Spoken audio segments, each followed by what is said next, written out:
Mo'min boqimanda bo'lmaydi.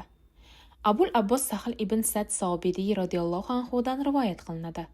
Bir kishi Nabiy sallallohu alayhi vasallamning huzurlariga kelib, "Ey Allohning rasuli, meni shunday amalga dalolat qilingki, agar uni qilsam, Alloh ham, odamlar ham meni yaxshi ko'rsin", dedi.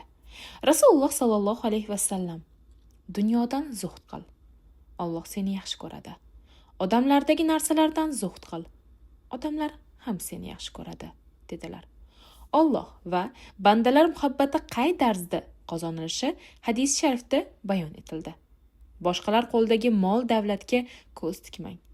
Odamlarning yaxshi ko'rgan narsasini tinch qo'ysangiz, ular sizni yaxshi ko'radilar.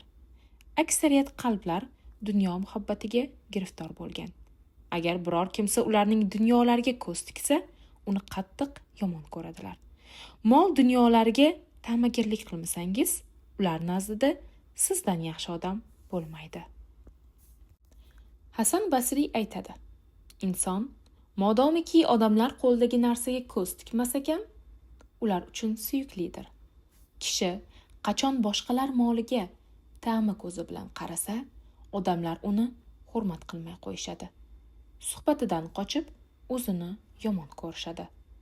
Fuzayl ibn Iyos rahmatulloh aytadi: "Odamlar nazdida eng yaxshi inson odamlardan behojat bo'lganidir. Odamlar nazdida eng yomon inson ularga muhtoj bo'lganidir.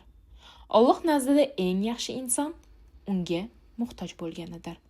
Alloh taolo nazdida eng yomon odam esa boshqalarga muhtoj bo'lib, yaratgandan o'zini behojat hisoblaganidir."